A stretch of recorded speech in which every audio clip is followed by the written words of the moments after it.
নমস্কাৰ জনাইছোঁ মোৰ অন্য এটা ব্লগলৈ। এয়া দেখিছে আজি মাংস খানিয়ে মানে ব্লগটো আৰম্ভ কৰিছোঁ। এয়া মাংস মেৰিনেট কৰি আছোঁ নিমখ হালধি মছলা দি পেলাই। মিঠাতেলো দিছোঁ অকণমান। ব্ৰইলাৰ মাংস অকণমান আনিছিলোঁ। আৰু ইপিনে চাওক এয়া দালি উতলিয়ে আছে। আৰু ইপিনে ভাতো ৰেডি হৈ গ'ল।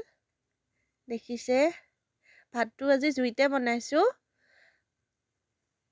আৰু এইপিনে মাংসৰ কাৰণে আলু পিঁয়াজ ৰেডি কৰি ল'লোঁ।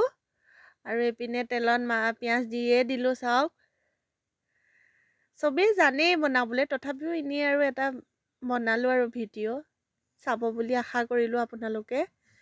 এতিয়া আকৌ তেজপাত এটা দি দিলোঁ। আৰু এয়া মাংস লৰাই আছোঁ চাওক।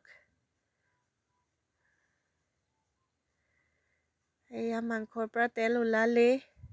এতিয়া ওলোৱাৰ লগে লগে আলুখিনি দিছোঁ। এতিয়া আলু দি আকৌ ভাজি থাকিম মাংসখিনি। খুব নৰ্মেলকৈ বনাইছোঁ ঘৰুৱা মছলাৰে, পেকেট মছলা ব্যৱহাৰে কৰা নাই। চাওক ইমান ধুনীয়া কালাৰ আহিছে। আৰু এইপিনে বেঙেনা ফ্ৰাইৰ কাৰণে বেঙেনাও কাটি পিনে ৰেডি কৰি থৈ দিছোঁ, ঘৰৰে বেঙেনা। আৰু এইপিনে চাওক এয়া মাংস হৈছে, অকণমান পানী দি আকৌ ভাজি আছোঁ। আৰু অকণমান পানী দিলে মাংসটো ভাল হয়। সেয়া চাওক ইমান ধুনীয়া কালাৰ হৈছে। জুইত বনালে আচলতে সকলো বস্তুৱে বহুত ধুনীয়া হয়, টেষ্টিও হয় আৰু কালাৰটো খুব ধুনীয়া হয়। মাংস হৈয়ে গ'ল অলৰেডি ৰেডি। এতিয়া থালিখন সজাম আৰু লগতে বেঙেনা ফ্ৰাই কৰি আছোঁ।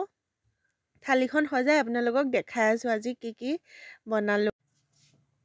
ভাত, কাচকল পিটিকা, বেঙেনা ফ্ৰাই, মাংস, মচুৰ মগুৰ দালি আৰু মাটিমাহৰ খাৰ আৰু লগতে ঘুগনি। Thank U.